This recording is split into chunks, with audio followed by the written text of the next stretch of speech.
ಬಸವಣ್ಣನ ಕುರಿತ ಯತ್ನಾಳ್ ವಿವಾದಾತ್ಮಕ ಹೇಳಿಕೆ ವಿರುದ್ಧ ಲಿಂಗಾಯತ ಮಹಾಸಭಾದ ಅಧ್ಯಕ್ಷ ಮಂಜುನಾಥ್ ಆಕ್ರೋಶವನ್ನು ವ್ಯಕ್ತಪಡಿಸಿದ್ದಾರೆ. ಯತ್ನಾಳ್ ಪ್ರಜ್ಞಾಹೀನನಾಗಿ ಮಾತನಾಡ್ತಿರೋದು ಖಂಡನೀಯ. ಇಂಥವರನ್ನ ಉಚ್ಚಾಟನೆ ಮಾಡದೆ ಪಕ್ಷದಲ್ಲಿ ಇಟ್ಟುಕೊಂಡಿರುವುದು ದುರ್ದೈವ. ಇವರ ಮೇಲೆ ಶಿಸ್ತು ಕ್ರಮ ತೆಗೆದುಕೊಳ್ಳದಿರುವುದು ಆತಂಕ ಆಗ್ತಾ ಇದೆ. ರಾಜ್ಯ ಸರ್ಕಾರ ಯತ್ನಾಳ್ ವಿರುದ್ಧ ಕಾನೂನು ಕ್ರಮವನ್ನು ಜರುಗಿಸಬೇಕು. ಇದೇ ರೀತಿ ಮಾತನಾಡಿದ್ರೆ ಯತ್ನಾಳ್ ಬಂದ ಕಡೆಯೆಲ್ಲ ಧಿಕ್ಕಾರ ಕೂಗಿ ಹೋರಾಟವನ್ನ ಮಾಡ್ತೀವಿ ಅಂತ ಹೇಳಿದರು. ಪಾಟೀಲ್ ಯತ್ನಾಳ್ ಅವರು ಒಬ್ಬರು ಶಾಸಕರು, ಒಬ್ಬರು ಜವಾಬ್ದಾರಿಯುತವಾದಂಥ ಹುದ್ದೆಯಲ್ಲಿ ಇರುವಂಥವ್ರು.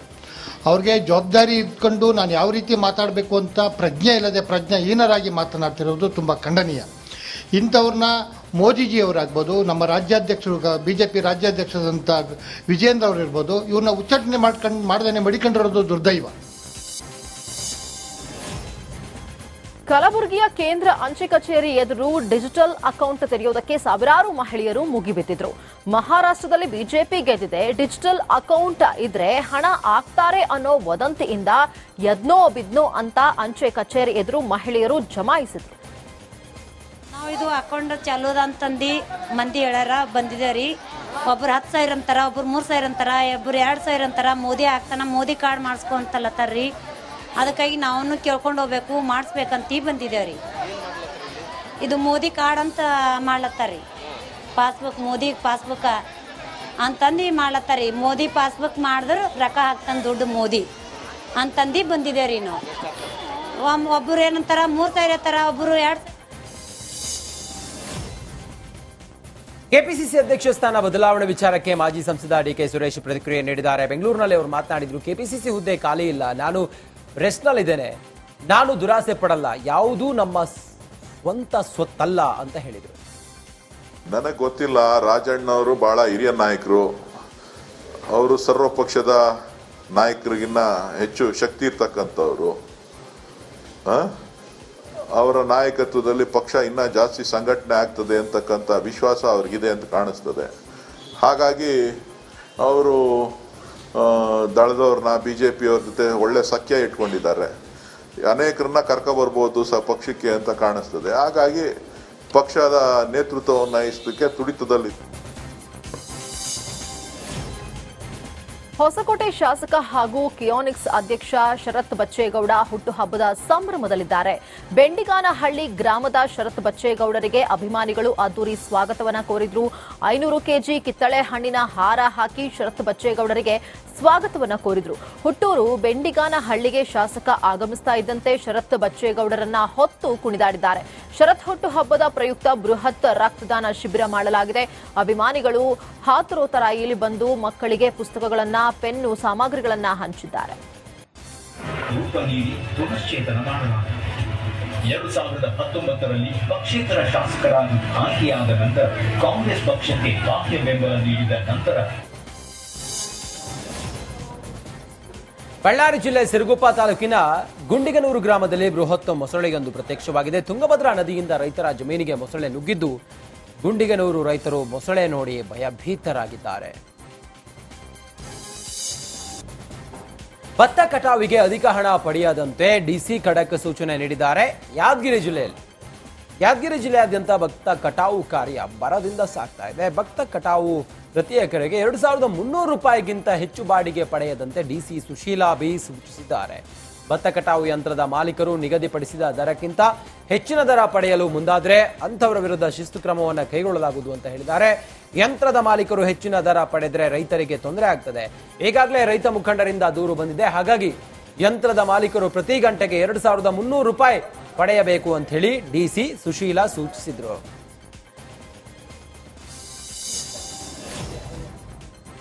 ಯತ್ನಾಳ್ಗೆ ಬಿಜೆಪಿ ಕೇಂದ್ರ ಸಮಿತಿಯಿಂದ ಶೋಕಾಸ್ ನೋಟಿಸ್ ವಿಚಾರಕ್ಕೆ ಸಂಬಂಧಿಸಿ ರಮೇಶ್ ಜಾರಕಿಹೊಳಿ ಪ್ರತಿಕ್ರಿಯೆ ನೀಡಿದ್ದಾರೆ. ವಿಜಯೇಂದ್ರ ವಿರುದ್ಧ ರಮೇಶ್ ಜಾರಕಿಹೊಳಿ ಗುಡುಗಿದ್ದಾರೆ. ವಿಜಯೇಂದ್ರಗೆ ರಾಜ್ಯಾಧ್ಯಕ್ಷ ಸ್ಥಾನ ನಿಭಾಯಿಸುವುದಕ್ಕೆ ಆಗೋದಿಲ್ಲ, ತಕ್ಷಣವೇ ಅವರನ್ನ ಬದಲಾವಣೆ ಮಾಡಬೇಕು ಅಂತ ಹೇಳಿ ಆಗ್ರಹಿಸಿದ್ದಾರೆ. ಬಿಎಸ್ ಯಡಿಯೂರಪ್ಪ ಹುಟ್ಟು ಹೋರಾಟಗಾರ, ಆದರೆ ವಿಜಯೇಂದ್ರ ಬಿಎಸ್ವೈ ಅವರ ಕಾಲಿನ ಧೂಳಿಗೂ ಕೂಡ ಸಮಾನನಲ್ಲ ಅಂತ ಹೇಳಿದ್ರು. ಇನ್ನು ಯತ್ನಾಳ್ಗೆ ನಾವೆಲ್ಲ ಸೇರಿ ಸಪೋರ್ಟ್ ಮಾಡ್ತೀವಿ ಅಂತ ಹೇಳಿದ್ರು. ನಮ್ಮ ಹೈಕಮಾಂಡ್ ಕೊನೆಗೆ ಏನು ಹೇಳ್ತಾರೆ ಕೇಳಕ್ಕೆ ರೆಡಿ ಇದ್ದೀವಿ. ನಾವು ಹೈಕಮಾಂಡ್ ಬಿಟ್ಟು ನಾವಿಲ್ಲ, ರಾಷ್ಟ್ರೀಯ ಪಕ್ಷಿ ನಾವು ಅದರಲ್ಲಿ ಒಳ್ಳೆಯದನ್ನು ಮಾಡ್ತೀವಿ. ನೀವು ವಿಜೇಂದ್ರ ಅವರಿಗೆ ದಯವಿಟ್ಟು ಪ್ರತಿಭಟನೆ ಬಿಟ್ಟು ಪಕ್ಷ.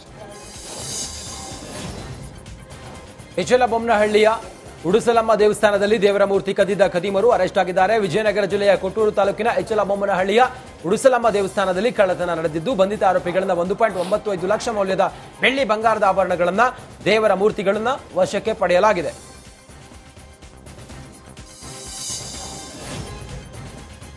ನಿರಂತರ ಮಳೆ ತಮಿಳುನಾಡಿನಲ್ಲಿ ಆಗುತ್ತಿರುವ ಹಿನ್ನೆಲೆ ಕೃಷ್ಣಗಿರಿ ಜಿಲ್ಲೆಯ ಪೊಂಚಂಪಲ್ಲಿ ಹಾಗೂ ಊತಂಗೈರೈ ಬಳಿ ಕೆರೆ ಕೋಡಿ ಹರಿತಾ ಇದ್ದು ಗ್ರಾಮಾಂತರದಲ್ಲಿ ಆತಂಕದ ಪರಿಸ್ಥಿತಿ ನಿರ್ಮಾಣ ಆಗಿದೆ.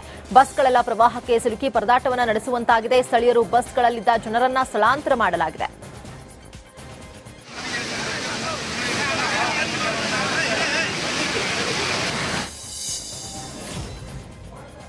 ಉತ್ತರ ಪ್ರದೇಶದ ನೋಯ್ಡಾದಲ್ಲಿ ಅನ್ನದಾತರ ಆಕ್ರೋಶ ಕಟ್ಟೆ ಒಡೆದಿದೆ. ಮಹಾಮಾಯ ಫ್ಲೈಓವರ್ನಲ್ಲಿ ಸಾವಿರಾರು ರೈತರು ಪ್ರತಿಭಟನೆ ನಡೆಸಿದ್ರು. ದೆಹಲಿ ಚಲೋ ಮಾಡಿ ಆಕ್ರೋಶ ಹೊರಹಾಕಿದ್ರು. ಈ ವೇಳೆ ಪ್ರತಿಭಟನಾಕಾರರು ಪೊಲೀಸರ ಮಧ್ಯೆ ತಳ್ಳಾಟ ನೂಕಾಟ ನಡೆದಿದೆ. ಕಾಂಗ್ರೆಸ್ ಪಕ್ಷಕ್ಕೂ ಸ್ವಾಭಿಮಾನ ಇಲ್ಲ, ಸಿದ್ದರಾಮಯ್ಯ ಅವರಿಗೂ ಸ್ವಾಭಿಮಾನ ಇಲ್ಲ. ಇನ್ನ ಅವರು ಯಾವ ಸಮಾವೇಶ ಮಾಡ್ತಾರೆ ಅಂತೇಳಿ ಕಾಂಗ್ರೆಸ್ ಪಕ್ಷದ ವಿರುದ್ಧ ಸಿಟಿ ರವಿ ವಾಗ್ದಾಳಿ ನಡೆಸಿದ್ರು. ಮೈಸೂರಿನಲ್ಲಿ ಸಿಟಿ ರವಿ ಮಾತಾಡಿದ್ರು. ಸಿದ್ದರಾಮಯ್ಯ ತನ್ನ ಸ್ವಾಭಿಮಾನವನ್ನೇ ಅಡ ಇಟ್ಟು ತನ್ನ ಬಾಂಧವರಿಗೆ ವಕ್ಫ್ ಹೆಸರಲ್ಲಿ ಜಮೀನನ್ನ ಕೊಡಿಸ್ತಾ ಇದ್ದಾರೆ. ಕುರುಬ ಜನಾಂಗದ ಬಹಳ ಜನರ ಆಸ್ತಿಯನ್ನ ವಕ್ಫ್ ಕಬಳಿಸಿದೆ. ಕಾಂಗ್ರೆಸ್ ಓಟಿನ ಗುಲಾಮಗಿರಿತನ ಮಾಡ್ತಿದೆ. ರಾಜ್ಯದಲ್ಲಿ ವಕ್ಫ್ ಬೋರ್ಡ್ ಹೆಸರಿನಲ್ಲಿ ಲ್ಯಾಂಡ್ ಜಿಹಾದ್ ನಡೀತಾ ಇದೆ. ಇದರ ವಿರುದ್ಧ ಬಿಜೆಪಿ ಬೀದಿಗಿಳಿದು ಹೋರಾಟ ಮಾಡ್ತಿದೆ ಅಂತ ಹೇಳಿ ಕಾಂಗ್ರೆಸ್ ವಿರುದ್ಧ ಕಿಡಿಕಾರಿದ್ರು. ಇಲ್ಲಿ ಹೇಳಿದ್ನಲ್ಲ, ಮೈಸೂರಿನಲ್ಲಿ ನೀವು ಅವರು ಸ್ವಾಭಿಮಾನ ಎಲ್ಲ ಒತ್ತೆ ಇಟ್ಟು ಗುಲಾಮರಾಗಿದ್ದಾರೆ. ಮತ ಬ್ಯಾಂಕಿನ ಗುಲಾಮಗಿರಿಗೊಳಗಾಗಿ ಬಡವರ ಆಸ್ತಿ ಎಲ್ಲ ವಕ್ಫ್ ಬೋರ್ಡ್ ಅಂತ ಮಾಡ್ಕೊಳ್ಳೋಕೆ ಅವಕಾಶ ಕೊಟ್ಟಿದ್ದಾರೆ. ಎಲ್ಲಿದೆ ಸ್ವಾಭಿಮಾನ? ಕಾಂಗ್ರೆಸ್ ಪಾರ್ಟಿಗೆ ಇಲ್ಲ ಸ್ವಾಭಿಮಾನ. ಕಾಂಗ್ರೆಸ್ ಪಾರ್ಟಿಗೆ ಸ್ವಾಭಿಮಾನ ಇಲ್ಲ. ಸ್ವಾಭಿಮಾನ ಕಳ್ಕೊಂಡಿರ್ತಕ್ಕಂಥ ಪಾರ್ಟಿ ಕಾಂಗ್ರೆಸ್ ಪಾರ್ಟಿ. ಭೂ ಮಾಫಿಯಾ ಇದು, ಲ್ಯಾಂಡ್ ಜಿಹಾದ್ ಇದು ಕೊನೆ ಆಗಲೇಬೇಕು. ಅದಕ್ಕೋಸ್ಕರ ನಾವು ವಿಧಾನಸಭೆ ಮತ್ತು ವಿಧಾನ ಪರಿಷತ್ನಲ್ಲೂ ಹೋರಾಟ ಮಾಡ್ತೀವಿ. ಲೋಕಸಭೆಯಲ್ಲೂ ಕೂಡ ಶೀಘ್ರಾತಿ ಶೀಘ್ರ ಈ ಅನ್ಯಾಯದ ಕಾಯ್ದೆ ರದ್ದಾಗೋದಕ್ಕೆ ನಾವೆಲ್ಲ ರೀತಿಯ ಹೋರಾಟವನ್ನು ಕೂಡ ನಾವು ಮಾಡ್ತೇವೆ. ಮತ ಬ್ಯಾಂಕಿನ ಗುಲಾಮರಾಗಿದ್ದಾರೆ. ಬಿಜೆಪಿಗೆ ಆ ದರ್ದೇನಿಲ್ಲ. ನಾವು ದೇಶಕ್ಕೆ ಗುಲಾಮರು, ರಾಷ್ಟ್ರಕ್ಕೆ ಗುಲಾಮರು, ಯಾವುದೇ ಮತ ಬ್ಯಾಂಕಿನ ಗುಲಾಮರಲ್ಲ. ಮತ ಬ್ಯಾಂಕಿನ ಗುಲಾಮಗಿರಿಯ ಕಾರಣಕ್ಕೋಸ್ಕರನೇ ಈ ಅನ್ಯಾಯದ ಕಾಯ್ದೆನ ತಂದಿರೋದು. ಮಂಗಳೂರು ಕಾಂಗ್ರೆಸ್ ಕಚೇರಿಯಲ್ಲಿ ಕಾಂಗ್ರೆಸ್ ಮುಖಂಡರು ಪರಸ್ಪರ ಹೊಡೆದಾಡಿಕೊಂಡಿದ್ದಾರೆ. ಪಂಚಾಯತ್ ಉಪಚುನಾವಣೆಯಲ್ಲಿ ಆಯ್ಕೆಯಾದವರಿಗೆ ಸನ್ಮಾನ ಕಾರ್ಯಕ್ರಮ ಹಮ್ಮಿಕೊಳ್ಳಲಾಗಿತ್ತು. ಸನ್ಮಾನ ವಿಚಾರಕ್ಕೆ ಕಾಂಗ್ರೆಸ್ ಮುಖಂಡ ಪ್ರಕಾಶ್ ಶೆಟ್ಟಿ ತುಂಬೆ ಹಾಗೂ ಕಾಂಗ್ರೆಸ್ ಜಿಲ್ಲಾಧ್ಯಕ್ಷ ಹರೀಶ್ ಕುಮಾರ್ ನಡುವೆ ಗಲಾಟೆ ನಡೆದಿದ್ದು ಪರಸ್ಪರ ಕೈಕೈ ಮಿಲಾಯಿಸುವ ಹಂತಕ್ಕೆ ಹೋಗಿದೆ ಗಲಾಟೆ.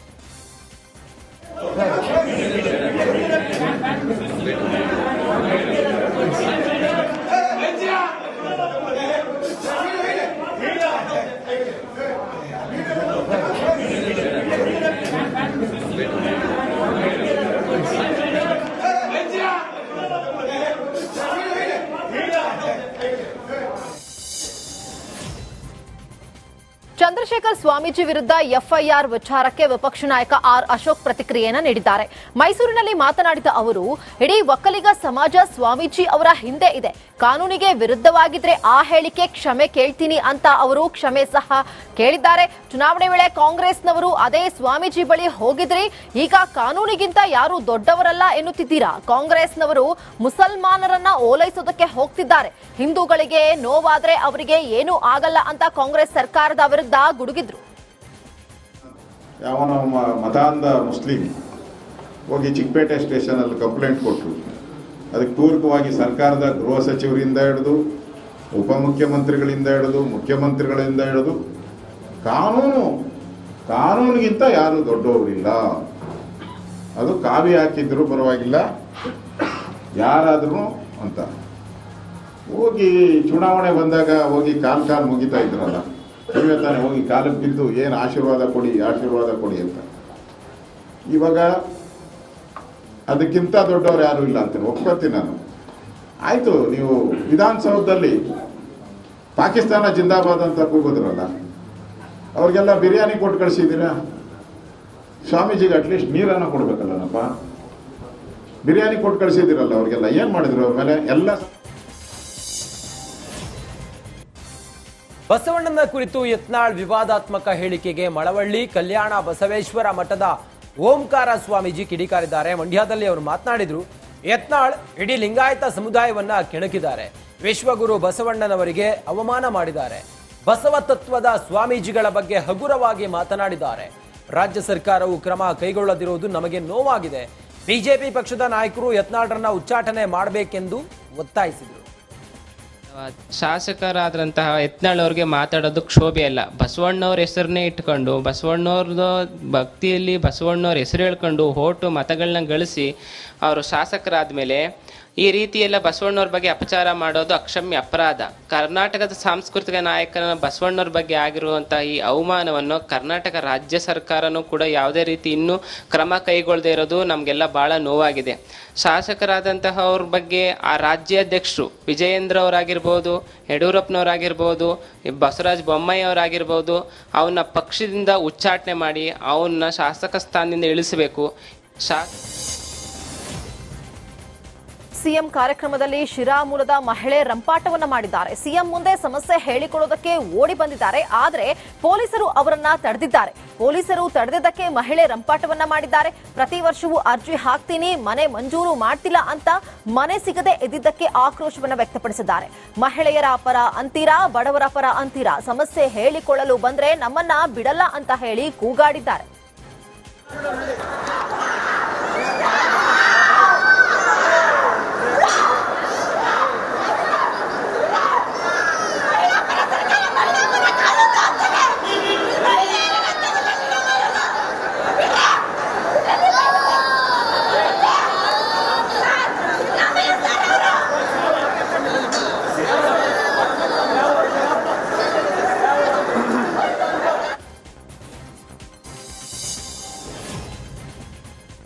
ಮೂಡ ಹಗರಣಕ್ಕೆ ಸಂಬಂಧಿಸಿ ಭೈರತಿ ಸುರೇಶ್ಗೆ ಮೂಡ ಸಂಕಷ್ಟ ಎದುರಾಗಿದೆ. ನಾಳೆ ಬೆಳಗ್ಗೆ 11 ಗಂಟೆಗೆ ವಿಚಾರಣೆಗೆ ಹಾಜರಾಗುವಂತೆ ಇಡಿ ಸಮನ್ಸ್ ಅನ್ನು ಕೊಟ್ಟಿದೆ.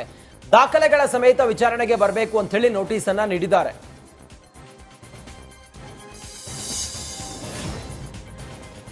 ಬಿಜೆಪಿ ರಾಜ್ಯಾಧ್ಯಕ್ಷ ವಿಜಯೇಂದ್ರ ವಿಶ್ವ ಒಕ್ಕಲಿಗರ ಮಠಕ್ಕೆ ಭೇಟಿ ನೀಡಿ ಚಂದ್ರಶೇಖರ ಶ್ರೀಗಳ ಆರೋಗ್ಯವನ್ನ ವಿಚಾರಿಸಿದ್ರು. ಈ ವೇಳೆ ಬಿವೈ ವಿಜಯೇಂದ್ರ ಜೊತೆ ಮಾಜಿ ಡಿಸಿಎಂ ಅಶ್ವಥ್ ನಾರಾಯಣ್ ಸಹ ಮಠಕ್ಕೆ ತೆರಳಿ ಶ್ರೀಗಳ ಆರೋಗ್ಯವನ್ನ ವಿಚಾರಿಸಿದ್ರು.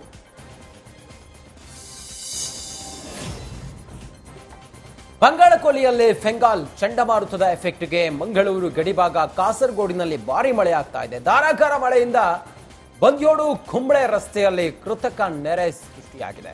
ರಸ್ತೆ ಪೂರ್ತಿ ನೀರು ನಿಂತು ವಾಹನ ಸವಾರರು ಪರದಾಡ್ತಾ ಇದ್ದಾರೆ.